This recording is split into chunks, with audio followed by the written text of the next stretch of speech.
Dentro del Perú, ve maravillas, cosas hermosas.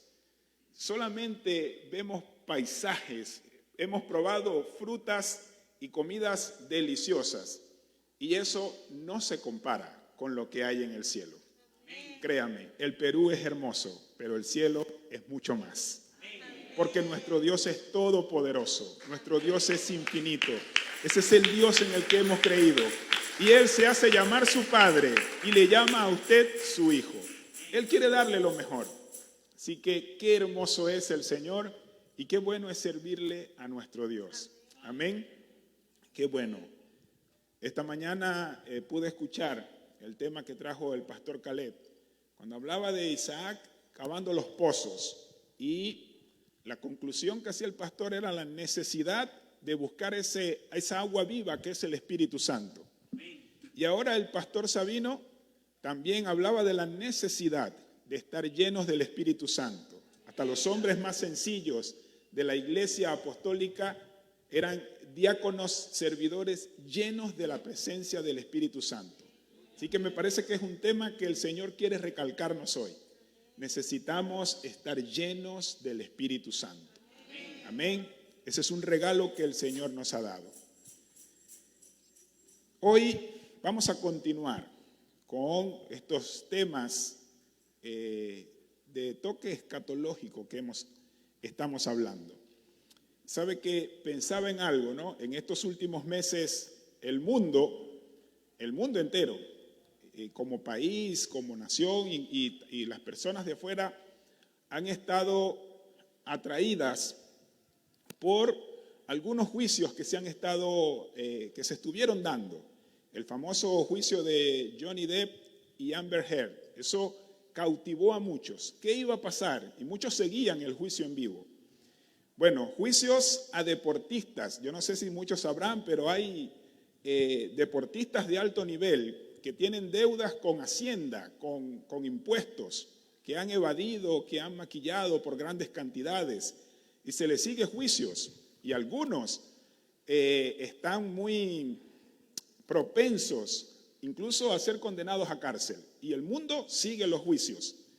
Bueno, aquí tenemos a nuestro presidente compareciendo delante de los tribunales y congresistas. Algunos personajes de los gobiernos regionales han estado yendo a juicio. Pero hay un juicio que el mundo ha olvidado, y es el juicio del gran trono blanco. La Biblia nos dice que un día todos tenemos que comparecer delante de Dios para entregar cuentas. Los justos estaremos frente a nuestro Señor en el tribunal de Cristo para que nuestras obras sean juzgadas y cada uno recibirá su recompensa. Pero también los impíos tienen que ir delante de Dios a entregar cuenta de sus pecados, de sus vidas apartadas de Dios. Así que quiero invitarle hoy a que lea conmigo en el libro de Apocalipsis, en el capítulo 20, a partir del versículo 11 hasta el 15. La Biblia Reina Valera titula a este pasaje El juicio ante el gran trono blanco. Vamos a hablar un poco, a estudiar un poco qué quiere decir. Si hay una necesidad de hacer este juicio, porque muchas personas dicen que no es necesario que Dios haga un juicio de esta magnitud. Y también debemos aclarar cuál será nuestra posición. ¿Estaremos nosotros ese día delante del Señor? ¿Qué nos dirá el Señor? ¿No estaremos? ¿Para quién es el juicio? Así que Apocalipsis, en el capítulo 20, a partir del versículo 11 al 15, la palabra del Señor dice así: Y vi un gran trono blanco y al que estaba sentado en él, de delante del cual huyeron la tierra y el cielo, y ningún lugar se encontró para ellos. Y vi a los muertos, grandes y pequeños, de pie ante Dios. Y los libros fueron abiertos, y otro libro fue abierto, el cual es el libro de la vida. Y fueron juzgados los muertos por las cosas que estaban escritas en los libros según sus obras. Y el mar entregó los muertos que había en él, y la muerte y el Hades entregaron los muertos que había en ellos, y fueron juzgados cada uno según sus obras. Y la muerte y el Hades fueron lanzados al lago de fuego. Esta es la muerte segunda. Y el que no se halló inscrito en el libro de la vida fue lanzado al lago de fuego. Palabra del Señor. Esta profecía que el apóstol Juan está describiendo habla de los últimos tiempos. Ya sabemos que evento escatológico se refiere a acontecimientos que aún no han sucedido. Realmente muchas profecías bíblicas se han cumplido. Muchas señales acerca de las promesas y de la venida del Señor están dadas. La Biblia nos da una gran cantidad de promesas, de señales acerca de cómo saber cuáles son los últimos tiempos. Y muchas ya se han cumplido. Usted puede hacer un estudio, de hecho se ha venido haciendo. Y nos damos cuenta que la venida del Señor cada vez está más cerca. El punto es, ¿qué sucederá una vez seamos trasladados de esta tierra al cielo? ¿Qué cosas vamos a vivir?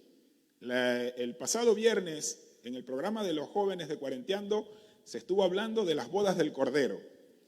Un evento majestuoso, una recepción preparada para nosotros en nuestro encuentro con el Señor Jesucristo. De repente, si no lo vio, está grabado todavía en el Facebook y lo puede ver. Se responden muchas dudas. Ahora, ¿qué pasa? La iglesia está con el Señor reunida, la iglesia gobierna con el Señor en la tierra, luego hay un evento donde la Biblia habla de un enfrentamiento, de una batalla donde el Señor hace descender fuego del cielo y destruye los ejércitos de la tierra que se han levantado, y el diablo también está con ellos. ¿Y qué pasa? ¿Cómo se desenvuelve todo? Bueno, la Biblia dice que un día, después que todo acontezca, el Señor demuestre cómo es su gobierno en el reino milenial y el Señor establezca su gobierno, entonces Él juzgará a todas las personas. Y le mostró al apóstol Juan, a través de esta visión, cómo sería ese día. Decía, algunas personas piensan que no hay necesidad de que Dios haga este juicio. Algunos dicen, Dios simplemente debe destruir al malvado y recompensar al justo. ¿Y quién le va a reclamar a Dios? Bueno, hay mucha razón en esa. Dios es soberano. ¿Quién puede contender con Dios? Él le decía a Job, ¿puedes tú discutir conmigo? ¿Acaso tú viste cómo se forman los huesos en el vientre de una madre? ¿Acaso tú estabas cuando yo formé los cielos y la tierra? Y Job tuvo que hacer silencio. ¿Quién puede contender con Dios? Sin embargo, tenemos un Dios justo, un Dios que hace las cosas y todo lo que hace tiene propósito y que Él demuestra el propósito en lo que hace. Este juicio es necesario porque Dios es santo y Él tiene que demostrar su santidad juzgando el pecado. Si hay algo que Dios hará, es que Él no va a enviar una persona a condenación eterna sin saber por qué lo está enviando. Yo no estoy para nada de acuerdo con aquellos que dicen que Dios ha predestinado a algunos para ser salvos y a algunos para perdición. Así que el que va a ser salvo será salvo porque Dios quiere, y el que va a perdición, como ya está predestinado, no tiene ninguna oportunidad. Yo no creo en eso. Yo creo en un Dios justo. Creo en un Dios que le da oportunidad a todos por igual y que es el ser humano el que decide aceptar o no el sacrificio de Jesús. Es el ser humano quien decide ir al cielo o no. Dios no envía a nadie injustamente. Dando una de las clases acerca de esto, los chicos del colegio tienen muchas preguntas, despierta mucha curiosidad este tema. Y uno me preguntó, profesor, ¿por qué si Dios es bueno, Él envía gente al infierno? Esa es una buena pregunta. Si Dios es bueno, ¿por qué envía gente a un lugar de tormento? La respuesta es sencilla. Dios no envía gente al infierno. El ser humano está condenado de por sí por su pecado. Más bien todo lo contrario. Dios envió a su Hijo a morir por el ser humano para salvarlo del infierno. Dios más bien quiere rescatar a la humanidad. El apóstol Pedro dice que su propósito es que nadie se pierda, sino que todos procedan al arrepentimiento. Así que no tenemos un Dios que envía gente al infierno. Hay un infierno preparado para el diablo y sus demonios. Y aquel que se alíe con el diablo en un espíritu, entonces sufrirá la misma condenación. Pero Dios, en pro de mostrar su amor y de salvar al pecador, envió a su único Hijo a morir por nosotros para que todo aquel que en Él cree no se pierda, sino que más bien tenga vida eterna. Así que Dios no es injusto. Y como Él no es injusto, Él tiene que juzgar el pecado. Imagínese algo. Mire, hágase usted esta escena. Usted está caminando por la calle y de repente ve que ahí en la esquina adelante hay un policía. Está parado el policía mirando, pero a usted se le acerca un delincuente. El delincuente lo asalta y le quita sus pertenencias. Se va caminando y el policía lo mira y no hace nada. ¿Qué piensa usted? Usted puede pensar, este policía es corrupto, debe estar, de alguna manera, debe estar en complicidad con el delincuente. ¿Por qué no hace nada? El deber del policía es apresar al delincuente, porque el policía está para defender la justicia. Así que si hay alguien violando la ley, el policía debe actuar en contra del que está violando la ley. Eso es lo mínimo que esperamos, ser defendidos. Ahora imagínese usted, si eso esperamos de un hombre, ¿qué no podemos esperar de Dios? Si hay pecado y Dios es santo, Dios debe juzgar el pecado. No hay injusticia en eso, todo lo contrario. Su carácter santo demanda que Él haga un juicio. Así que este juicio es necesario. Es necesario que todas las personas estén delante de Dios entregando cuenta por qué hicieron con la vida que Dios le entregó. Así que hay una total necesidad de este juicio. Pero en esta visión que Dios le da a Juan, revela algunos aspectos que son importantes para nosotros. Por ejemplo, Juan dice, vi un gran trono blanco. El hecho de que él hable de un gran trono no hace referencia al tamaño del trono. Es decir, no quiere decir que es un trono gigantesco o que usted tiene que alzar la vista y no se da cuenta ni siquiera quién está sentado allá arriba. Cuando él habla de gran trono, está hablando de la soberanía y del poder que refleja el trono. No hay nadie más poderoso que Dios. Él está hablando de la grandeza de nuestro Dios. Grandeza en conocimiento, porque Él es el que juzga los corazones. Grandeza en santidad, no hay nadie como Él. Grandeza en soberanía, Él tiene poder sobre todas las cosas. Así que Juan hace referencia a la grandeza sublime del Señor, no solo en tamaño, no en magnitud, no como que es muy imponente, sino simplemente habla de que el que está ahí juzgando las naciones es el soberano de todas las cosas.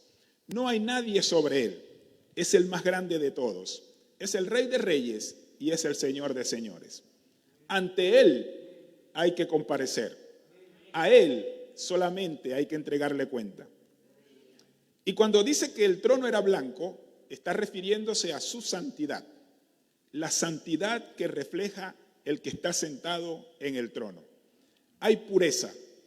Usted puede estar seguro que cualquier dictamen, cualquier sentencia que salga de ese trono, del que está sentado en el trono, es una sentencia justa. No hay forma de pagarle coima, no hay forma de sobornarlo. No se puede ganar en favor a menos que no sea con santidad, porque Él es santo, santo, santo. Es el único atributo que la Biblia repite y realza 3 veces del Señor. Y ya usted sabe muy bien, cuando en la Biblia algo se repite, no es porque el Señor se le olvida que ya lo dijo. Cuando en la Biblia algo se repite es porque quiere enfatizar su importancia. Cuando el Señor dice de cierto, es porque Él está enfatizando que es verdad lo que va a decir. Y cuando la Biblia dice santo, santo, santo, es porque está enfatizando que si Dios es amor, Él es más santo que amoroso. Si Dios es justo, Él es mucho más santo que justo. Si Dios es grande en misericordia, es mucho más santo que misericordioso. La santidad es el atributo en perfección de Dios. Por eso dice que Él es santo, santo, santo.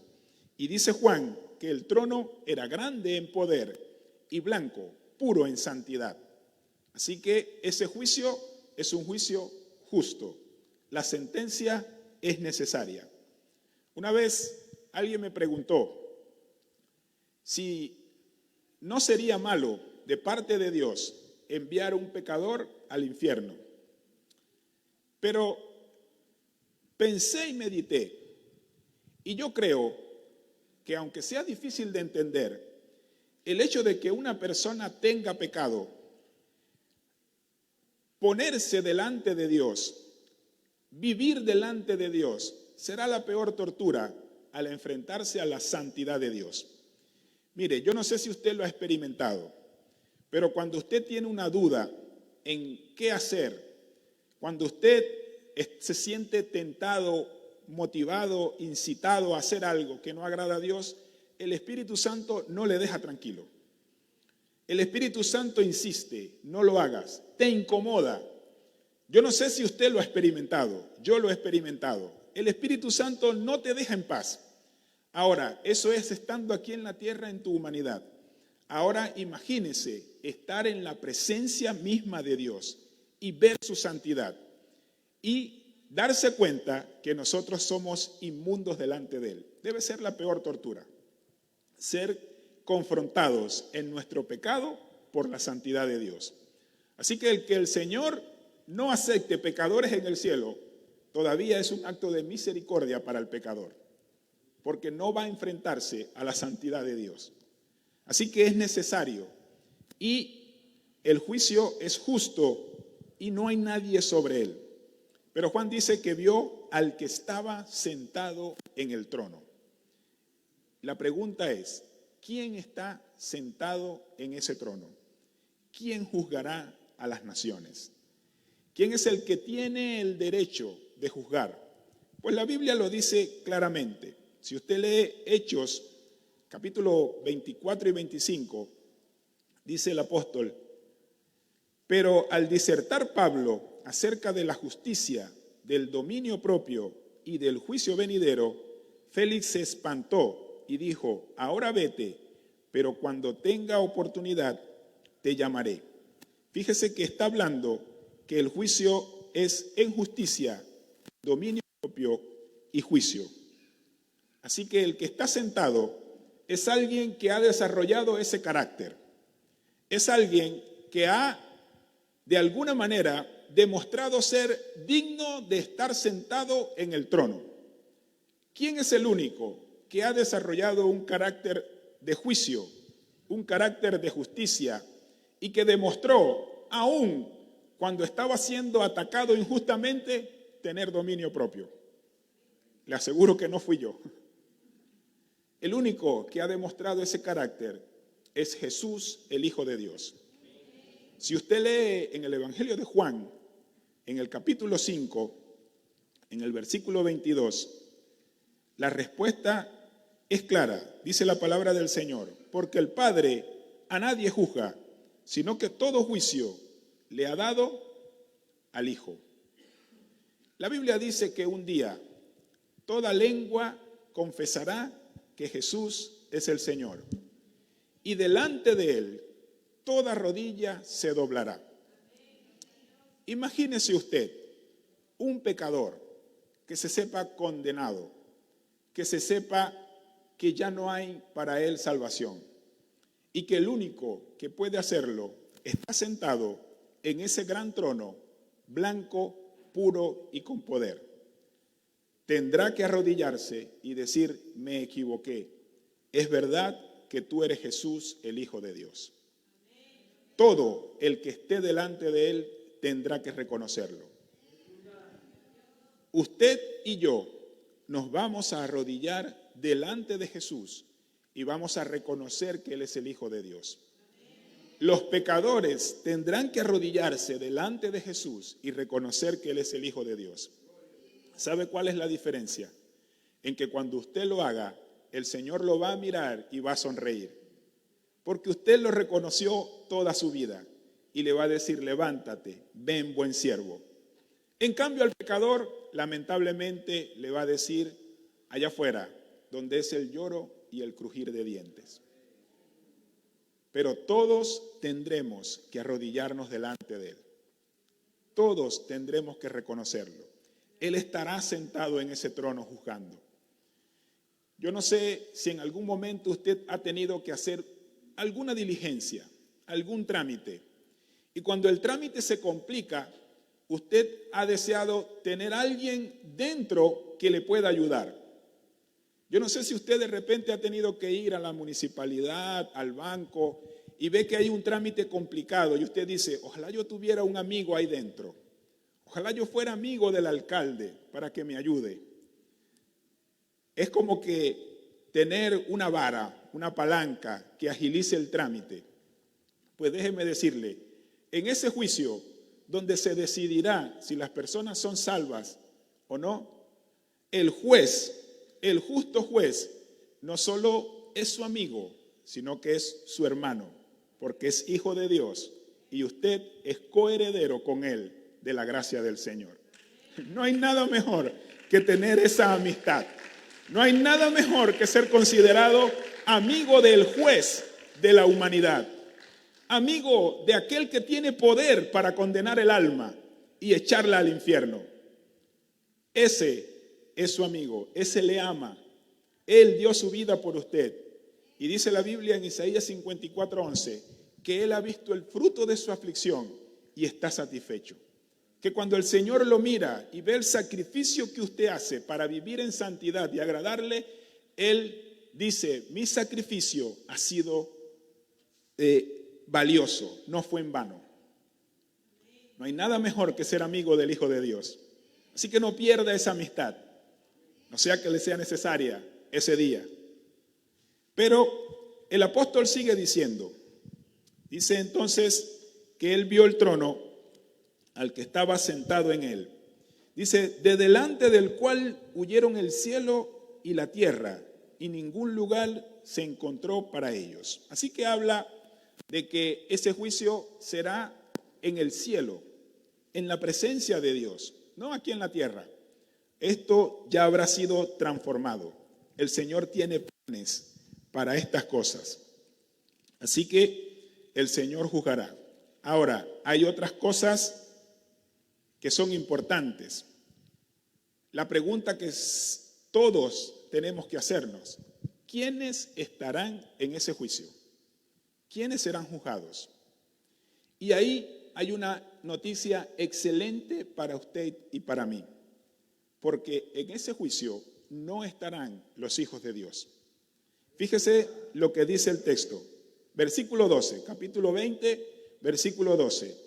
Y vi a los muertos, grandes y pequeños, de pie ante Dios. Usted puede decir, es decir, ¿solamente van a ser juzgados aquellos que murieron? No. Si usted lee Efesios, en el capítulo 2, en el versículo 1, la palabra del Señor dice que usted y yo antes estábamos como muertos en delitos y pecados, pero que como cantábamos ahora hace unos minutos, hemos sido perdonados y ninguna condenación hay para nosotros. Cuando el apóstol Juan dice, vi los muertos, grandes y pequeños, se refiere a muertos en pecado, a aquella persona que vivió su vida alejada de Dios, aquella persona que no aceptó el sacrificio de Cristo en la cruz del Calvario mientras estuvo con vida. Para los hijos de Dios no hay juicio condenatorio. Para los hijos de Dios, según lo que nosotros creemos, en este punto usted ya no tiene nada que ver con ese momento de la historia. Para nosotros ha sido reservado otra instancia, lo que la Biblia llama el tribunal de Cristo, que es un tribunal. La palabra que usa en hebreos es la palabra, en griego, perdón, es la palabra bimá. Y bimá quiere decir como un podio. Usted ha visto en las competencias deportivas, cuando terminan las carreras, por ejemplo en las Olimpiadas, y se va a coronar a los que quedan primero, segundo y tercero, medallas de oro, plata y bronce. Y usted ve que cada uno sube a un podio. El primero está en el centro, que es más alto. El segundo, el de plata, está a la derecha y el de bronce está a la izquierda. Y hay distintos niveles. Eso es un bimá. Y la Biblia dice que nosotros estaremos en el bimá de Cristo, que donde cada uno recibirá la recompensa, así como los competidores reciben su medalla, usted y yo recibiremos nuestra recompensa. Y ya lo vamos a hablar un poquito, pero no estaremos en el juicio del trono blanco. Es solo para los pecadores. Por eso el apóstol dice, vi a los muertos. Se refiere a los muertos en pecado.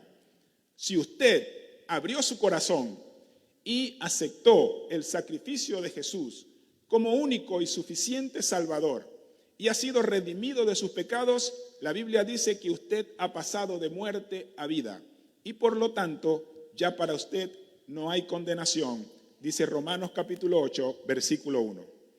Así que usted no estará ahí. Bueno, consérvese fiel al Señor para que no esté ahí.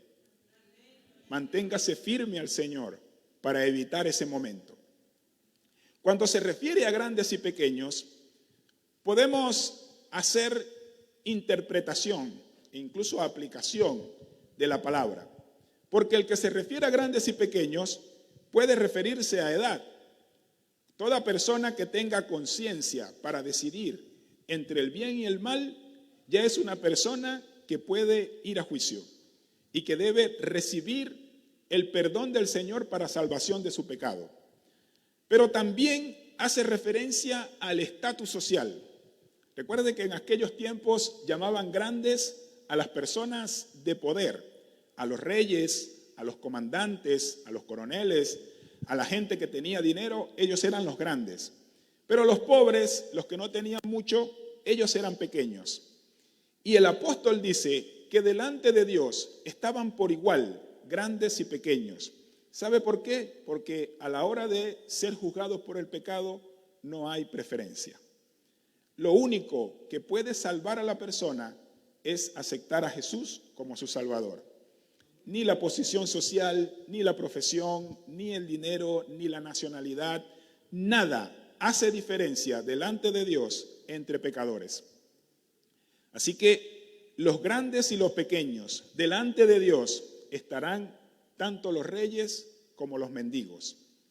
Delante de Dios estará tanto el presidente como el que no tiene nada. Delante de Dios estará el que tiene mucho dinero como aquel que pasó su vida rogando por un centavo. Todas las personas tienen que darle cuentas al Señor. Es por eso que no hay nada que pueda salvar a la persona más que el amor al Señor. En una ocasión el Señor Jesús estaba sentado enseñando a las personas y dice la Biblia, se le acercó un hombre muy rico y le dijo, ¿qué tengo que hacer, Señor, para ser salvo, para tener vida eterna? El Señor le dijo, cumple los mandamientos. Hay una primera parte, humíllate delante de Dios y sé obediente a Él. Y él dijo, eso lo he hecho. Me llama la atención que Jesús no le reprochó. Es decir, Jesús sabía que sí los había cumplido. Y luego le dijo, entonces solo te queda una cosa por hacer, le dijo Jesús. Vende todo lo que tienes y dalo a los pobres. Dice la Biblia, se entristeció mucho porque tenía mucho dinero. Ahora, el problema no estaba en que tuviera dinero. El problema estaba en que el dinero tenía en su corazón una posición mucho más importante que Dios. Él prefirió conservar su dinero que hacer el sacrificio de ganarse la vida eterna. Siempre lo digo, estoy seguro que si él sale a vender sus cosas, el Señor Jesús le dice que no lo haga. El Señor Jesús le hubiese dicho, no lo hagas, no vendas, ya probé tu corazón. Porque así hizo con Abraham. Abraham le dijo, dame a tu hijo, al único, al que amas. Y cuando Abraham estuvo dispuesto a sacrificar a Isaac, el Señor le dijo, no lo hagas, ya probé tu corazón y veo que me amas. Así que no hay ninguna diferencia. Dios le estaba pidiendo a ambos lo que más amaban. A Abraham su hijo, que lo había esperado toda su vida, y a este joven su riqueza. Abraham estuvo dispuesto a entregarlo, pero este joven no. Y Dios a ninguno de los dos se lo quitó. Lo único que quería era demostrar lo que había en el corazón.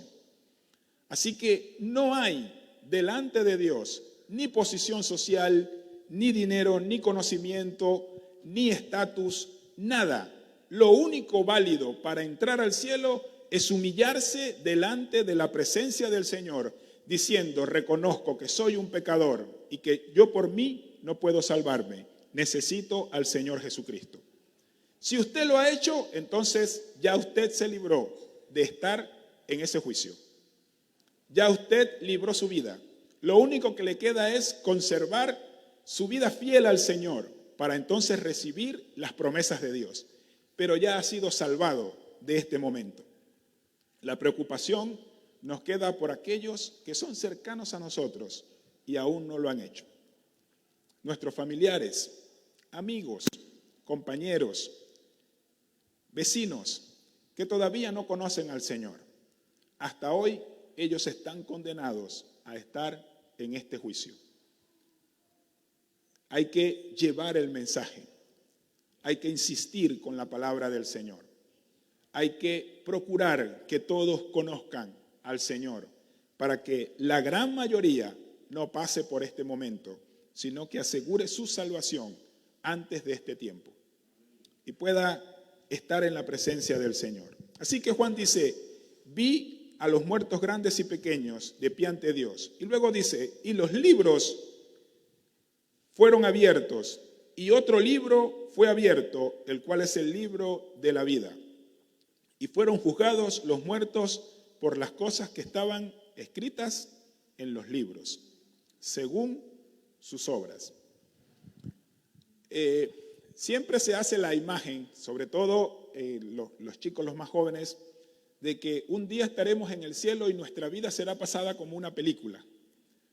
Bueno, el apóstol Juan, quizá porque en aquel tiempo no había tecnología para que él describiera un cine, por ejemplo, o un televisor, lo hace más sencillo y dice, cada obra que tú haces está registrada en un libro.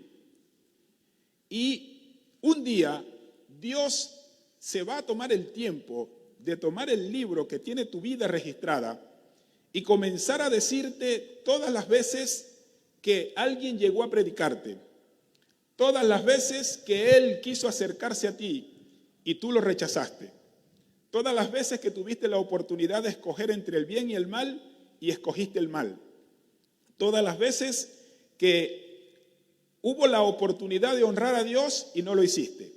Ahora, luego dice, fueron abiertos los libros y un libro, que es el libro de la vida. Cada persona tiene registro de su vida en el cielo. Insisto, Dios no es injusto. Y Dios le va a decir a cada persona por qué lo está enviando lejos de él. ¿Cuánto tiempo tomará eso? No importa, tenemos la eternidad. Después de que todo eso pase, viviremos la eternidad. Así que hay tiempo para el juicio. Usted no se preocupe por eso, porque Dios sabe de qué forma lo va a entretener a usted. Mientras este juicio sucede, de repente usted está bañándose en el mar de cristal o está disfrutando de las calles de oro. Pero el Señor se tomará tiempo para a cada uno leer sus obras. Dice, cada uno fue juzgado según las cosas que estaban escritas en los libros. Ahora, yo no sé si habrá un libro que tenga el nombre o de repente será por pecado. Saquen el libro de los mentirosos y ahí están escritos todos los que dijeron mentira y no se arrepintieron. Saquen el libro de los, extorsionadores y ahí están. De los adúlteros y ahí están. Ahora, pobre el que esté en todos los libros.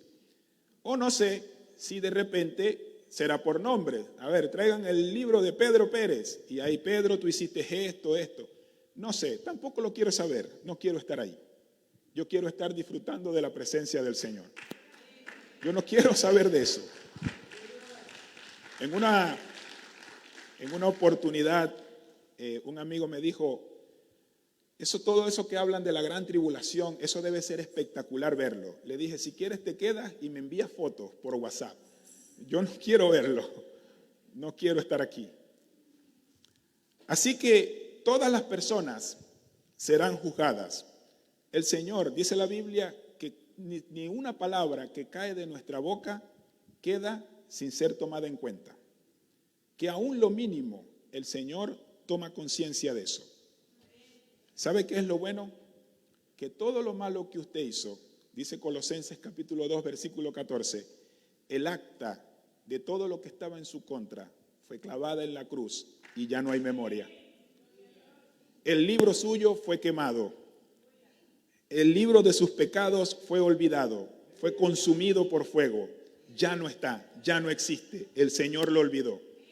Dice la Biblia, el Señor los echó al fondo del mar, lo tira a su espalda, no se acuerda más de eso. Su pecado y mi pecado fueron llevados por Cristo en la cruz del Calvario y ya no hay condenación. Ya no hay para nosotros. Esto lamentablemente es para los que no se han arrepentido. Así que cada uno según sus obras. Ningún pecador se quedará sin juicio. El versículo 13 dice, y el mar entregó los muertos que había en él, y la muerte y el Hades entregaron los muertos que había en ellos, y fueron juzgados, cada uno según sus obras. Esto lo que quiere decir es que ningún muerto, ninguno, vivo o muerto, se quedará sin juicio. No hay escapatoria. Todos deberán estar en la presencia de Dios.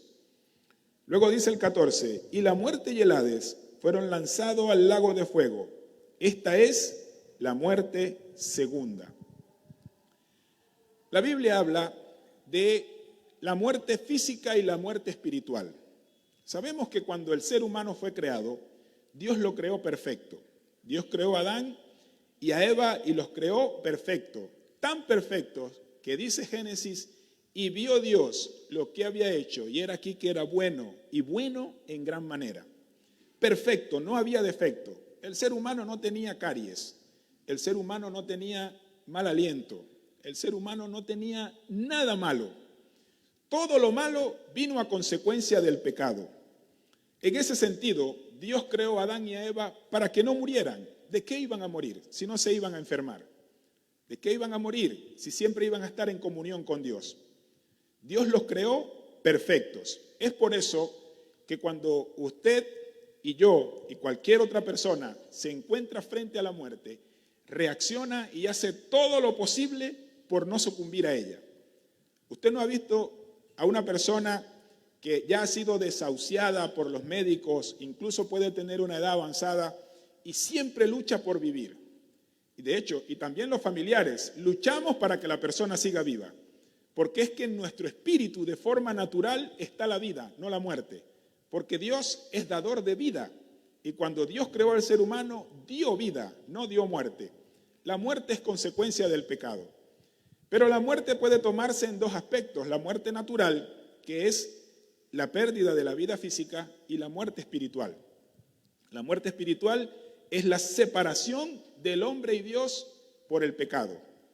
Así que hay personas que están vivas en forma natural, pero en forma espiritual están muertas porque están separadas de Dios. Dice la Biblia que esta será la muerte segunda. Cuando una persona se va de la tierra, ya no regresa. Ya se tiene que despedir, el cuerpo es sepultado y uno no lo ve más. Hay una separación permanente. Y la Biblia dice que este juicio es la muerte segunda porque ya tampoco de forma espiritual, habrá la oportunidad de arrepentirse. Ya será una separación eterna de Dios. Ahora, esto es sencillo. Usted lo puede aplicar con una fórmula matemática muy simple, una regla de 3. Usted o la persona que nace una vez puede morir 2 veces. La persona que nace una vez nace de forma natural, evidentemente, viene al mundo. Puede morir de forma natural, es decir, cuando se acaba su tiempo de vida en la tierra, y puede morir de forma espiritual en una separación permanente de Dios, en una condenación eterna. Pero la persona que nace 2 veces solo podrá morir una vez, porque usted nace de forma natural cuando viene al mundo y vuelve a nacer de nuevo una vez se ha arrepentido de sus pecados. Jesús dijo, es necesario que nazcas de nuevo. Y ese nuevo nacimiento le da a usted la oportunidad de que quizá muera una vez, porque quizá no, quizá vea la venida del Señor y no muera, pero no morirá eternamente, tendrá vida eterna. De hecho, usted ya tiene vida eterna, porque esa vida comenzó a correr desde el momento que usted aceptó a Cristo como su Salvador. Así que ya tenemos vida eterna. Si nos vamos de este plano, trascendemos a la eternidad. El doctor Rick Warren dice, la fecha de la muerte en la tierra es nuestro cumpleaños en el cielo. El día que nos vamos de aquí, ese día pasamos al plano espiritual, al plano eterno. Así que ese día usted cumplirá año en el cielo. Entonces será la muerte segunda. Qué lamentable vivir la eternidad separado de Dios. Qué lamentable será trascender y no poder acercarse a Dios nunca más, habiendo tenido tanta oportunidad. Por eso que debemos mantenernos firmes. El versículo 15 dice, el que no se halló inscrito en el libro de la vida fue lanzado al lago de fuego. Fíjese, algo interesante. Dice la Biblia, fueron sacados los libros y fue sacado el libro de la vida. Primero, hay un solo libro de la vida. Hay un solo registro para los que aceptaron a Cristo. Y me parece muy interesante. Me parece interesante que haya muchos libros para los pecadores y un solo libro para los salvos. Eso tiene sentido. Hay muchos libros para los pecadores porque están escritos sus pecados. Eso ocupa mucho espacio. ¿Cuántos años vive una persona? A ver, una persona como yo, que ha vivido, yo tengo 45 años. Y si nunca he aceptado a Cristo, son 45 años de pecado. Todos los días pecando. Eso es un gran registro. Tiene que haber muchos libros. Pero en el libro de la vida ya no hay obras escritas, solo nombres. Porque los pecados fueron borrados. Solamente está mi nombre, nada más. No importa, este aceptó a Cristo como Salvador. No importa lo que hice antes, todo comenzó nuevo, una nueva criatura. Amén. Amén. Se alimentaban bien en ese tiempo. Amén. Sí, vivían más en aquel tiempo. Así que la condena, dice, el que no fue inscrito en el libro de la vida fue lanzado al lago de fuego. Así que la condena, lamentablemente, es la muerte eterna. Pero ninguna condenación hay para los que están en Cristo Jesús. Entonces, ¿qué sucederá con nosotros? ¿Nosotros no tendremos que dar cuenta a Dios? Claro que sí. Todos tienen que dar cuenta a Dios.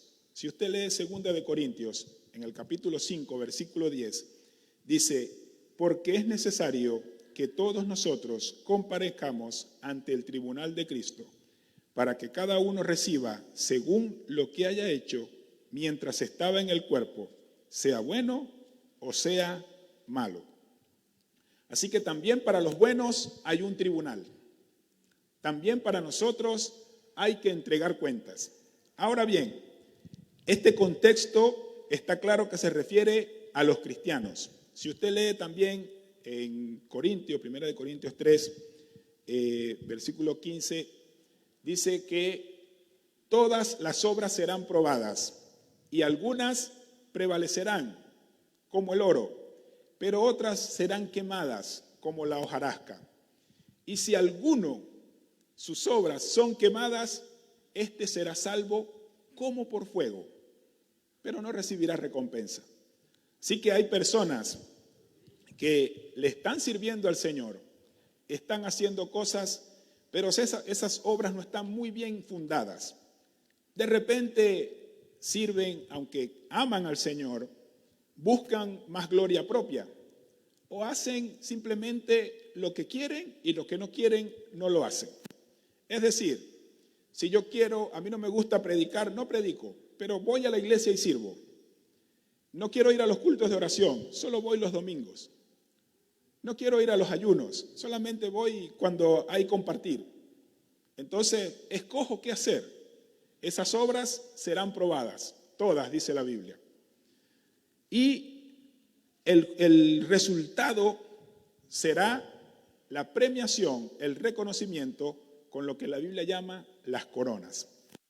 En el tribunal de Cristo, los creyentes son recompensados en base a cuán fielmente sirvieron a Cristo. ¿Cómo está nuestra fidelidad con el Señor? Ahora, será importante saber qué obras, qué aspectos van a ser evaluados, ya no juzgados, sino evaluados, porque el juicio trae una sentencia, una condenación, pero el tribunal es más como una revisión, a ver cuál es tu nota y qué recompensa tienes por lo que hiciste. En mi humilde opinión, creo que los creyentes seremos evaluados en los siguientes aspectos. Número 1, ¿qué también obedecimos la gran comisión? Fíjese algo, si usted lee en Mateo, en el capítulo 28, de los versículos 18 al 20, el Señor Jesús dijo, id a todo el mundo, vayan a todas las naciones. Esto es un mandamiento, es un imperativo, es decir, no hay opción, es un mandato. Cuando la Biblia habla de mandamientos, no hay discusión. Dios le dio a Moisés 10 mandamientos, no le dio 10 sugerencias. ¿Qué quiero decir? A ver, hermano, un momento. ¿Qué quiero decir? Que cuando el Señor manda a hacer algo, nosotros no tenemos opción de discutir con Dios. Las sugerencias se discuten. Yo le puedo decir, hermano, le sugiero que usted, no sé, pinte su casa de blanco. Ahora, usted verá si la pinta de blanco o la pinta de verde. Eso no afecta en nada. Es su decisión. Yo simplemente le di una sugerencia. Pero cuando se le da un mandamiento, no hay discusión. Cuando se da un mandamiento es sí o sí. Y cuando el Señor dijo que nosotros debíamos ir por todo el mundo y predicar la palabra, no está diciendo, si ustedes quieren, van. Si ustedes tienen tiempo, van. Si ustedes consideran y les parece bien, no. Está diciendo, tienen que ir. Y si nosotros obedecemos o no, tenemos que entregar cuenta a Dios si lo hicimos o no, por qué no lo hicimos. Así que no hay opción. El cumplir con la gran comisión es un elemento a evaluar en el cielo. Y usted recibirá o no recompensa el haberlo hecho o no. Así que evalúese usted ahora, antes de subir al cielo, cómo está en ese aspecto. Diría un profesor, en esa competencia, cómo se ha desarrollado. ¿Cómo está usted? ¿Ha cumplido? ¿Ha alcanzado usted lo mínimo? ¿Ha cubierto los desempeños de este ítem? ¿Está cumpliendo la gran comisión o no lo está haciendo? ¿Lo ha hecho o no lo ha hecho? Usted mismo evalúese y sea consciente delante de Dios, porque un día tendrá que dar cuenta. Así que es muy importante alinearse al cumplimiento de la gran comisión. No hay opción, no es si quiero o no. Es que yo no soy evangelista, yo soy maestro, no importa, hay que predicar el evangelio. Es que yo no soy predicador, no importa, hay que predicar el evangelio, hay que buscar el momento, no importa cómo, pero hay que hacerlo, porque es parte de la responsabilidad cristiana. Otro aspecto a evaluar es qué tan victoriosos fuimos sobre el pecado. La Biblia dice que el Señor, sin santidad, nadie verá al Señor. ¿Sabe que al cielo no entra ni un porcentaje de pecado? Yo no puedo decir, a ver, no, ¿cómo estoy hoy? Bueno, estoy bien, soy 97% salvo. Porque, bueno, he cometido 1, 2 o 3 pecaditos pequeños, mentirita blanca, no sé. No, pecado es pecado. Así que, ¿cómo ha sido nuestra actitud frente al pecado? ¿Hemos rechazado el pecado? ¿Hemos señalado el pecado? Porque muchas personas se cohíben de señalar el pecado pensando en que, bueno, el Espíritu Santo es el que redarguye. Pero no, hay que señalar el pecado. Lo que está mal hay que llamarlo pecado. Lo que Dios considera que está mal, eso hay que señalarlo. Y si el mundo puede decir que es decisión, que es azar, que es relativo, no importa lo que diga el mundo, si el Señor dice pecado, es pecado. Entonces, ¿cómo ha sido nuestra actitud ante el pecado? ¿No lo señalamos para que la gente no nos mire mal? ¿O no importa la consecuencia, lo que es pecado es llamado pecado? Así que ese será otro ítem a evaluar en el cielo. ¿Sabe qué otra cosa será evaluada? Y usted lo puede leer en Santiago, capítulo 3, versículos 1 al 9. ¿Cómo controlamos nuestra lengua? Eso lo dice la Biblia. El Señor no le agrada ni la maledicencia, la chismosería, las murmuraciones, el mal testimonio. Están en una lista de pecados tan grandes como el adulterio, la fornicación, el asesinato y la mentira. Así que hay que evaluar cómo estamos nosotros controlándolo. Todas esas cosas el Señor las evaluará. Son cosas en las que nosotros estaremos delante de Dios y entregaremos cuenta al Señor. Tenemos tiempo para evaluarnos. No estará usted en ese juicio para los pecadores, no estará. Usted estará en el tribunal de Cristo. Pero imagínese usted que hoy hiciéramos un evento aquí en la iglesia y dijéramos, vamos a premiar a los hermanos que han prestado un buen servicio en Luz y Esperanza durante este tiempo. Así que vamos a invitar y comenzamos a pasar adelante. Hermano Elías siempre está ahí dispuesto. No sé, hermano Abel ayudando todo el tiempo. Y el otro. Y usted no lo llaman. ¿Y qué pasa? ¿Será que yo no hice nada? ¿Por qué para mí no hay nada? Mucho peor si usted reconoce que todos los días está sirviendo.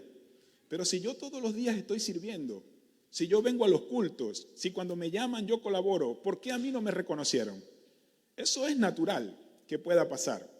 Imagínese usted estar en el cielo y que el Señor esté entregando coronas a las personas y a usted no le llame. Y que usted le diga, Señor, ¿pero por qué coronas para todos y para mí no? Porque cuando la iglesia planificó un viaje misionero, dijiste que no podías.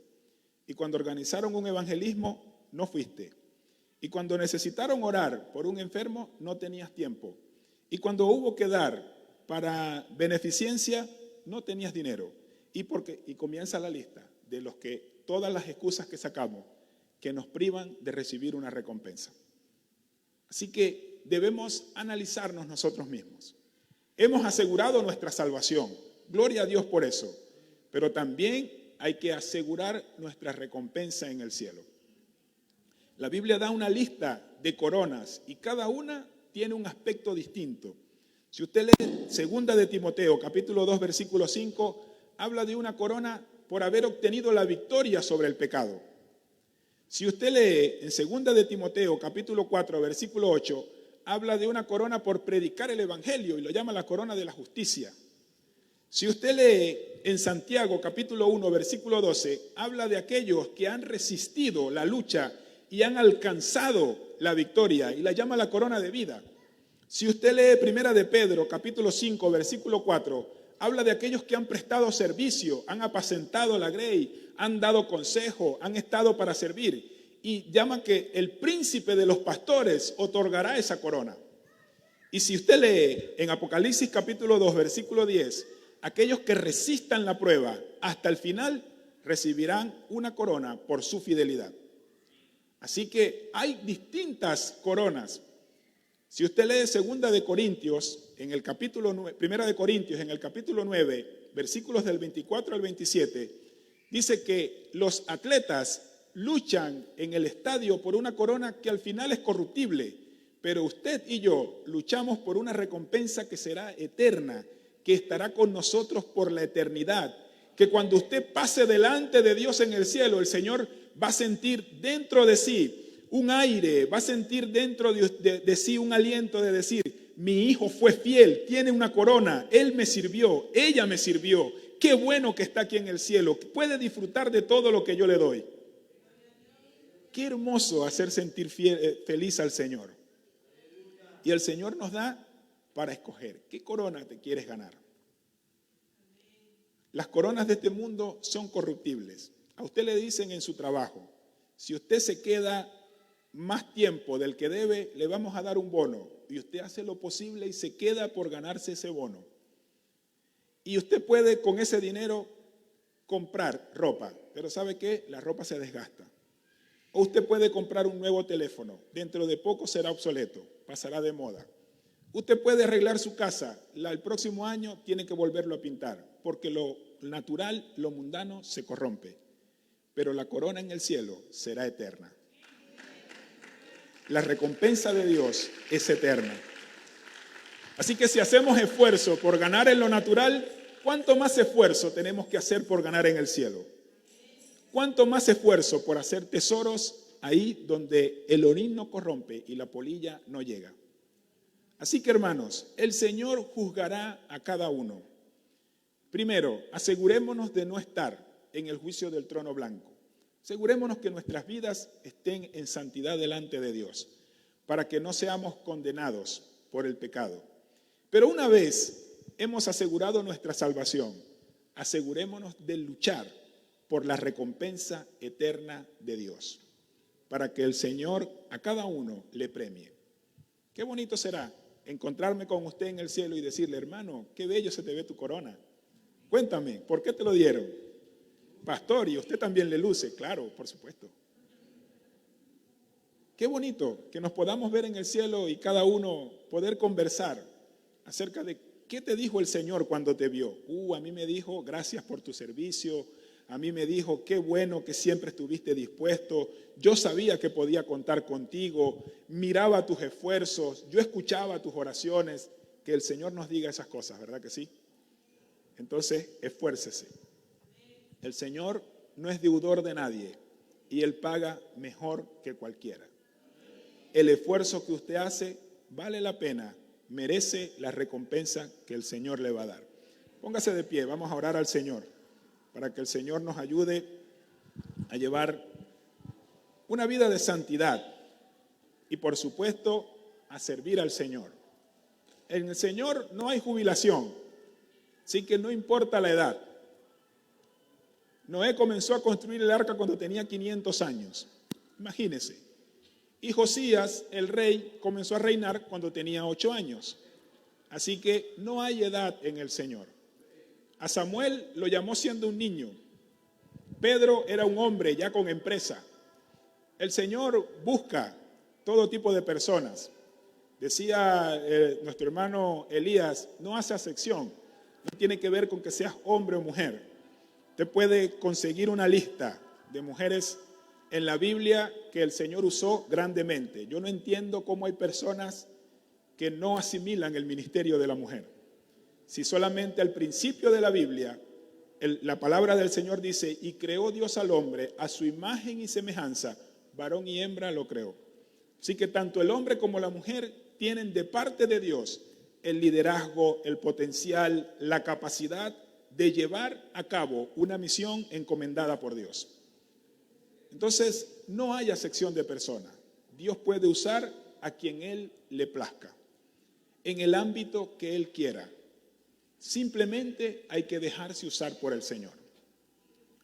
El Señor trabaja con aquellos que estén dispuestos.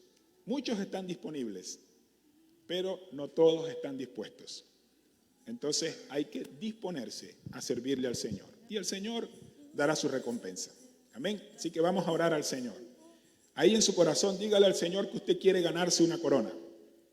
Dígale, Señor, ¿qué tengo que hacer? Señor, yo quiero la corona de la justicia. ¿Cómo tengo que vivir, Señor? ¿Qué tengo que hacer para yo ser merecedor de esa recompensa? Yo quiero, Señor, la corona de la vida. ¿Qué tengo? Tu palabra dice que el que pierda su vida por ti, la ganará. Tengo que ser capaz yo, Señor, de dejar todo por servirte a ti para ganarme esa corona. Quiero hacerlo, Señor. Señor, yo quiero que el príncipe de los pastores, Él mismo, me entregue una corona. ¿Qué honra será que el Señor Jesús se levante de su trono a entregarme un premio? Quiero, Señor, recibir la corona de gloria que el príncipe de los pastores va a entregar. ¿Qué tengo que hacer, Señor? ¿Qué cosas tengo yo que hacer por ti? ¿Qué debo dar? Te he entregado mi vida, Señor. ¿Qué más tengo que dar? ¿Quieres mi tiempo? Aquí lo tienes, Señor. ¿Quieres mis recursos? Son tuyos, Señor. Mis talentos, todos te pertenecen, porque tú me los diste, Señor. ¿Qué más quieres? ¿Puede usted decirle eso al Señor? ¿Puede el Señor contar con usted y decir, a este le voy a entregar, a esta le voy a dar, porque sé que si le entrego, va a hacer lo que yo le pida? Porque yo sé que si le doy, va a administrar bien los recursos que le estoy entregando. Y que un día cuando esté delante de mí me va a entregar buenas cuentas. Y yo voy a poder darle con mucho honor una corona por lo que ha hecho. ¿Podrá el Señor confiar en usted? Hay una gran diferencia entre ser un creyente y ser un fiel. El creyente es aquel que cree. Usted sale a la calle y pregúntele a cualquier persona, ¿tú crees en Dios? Y va a decir, sí, yo creo en Dios. Ese es un creyente.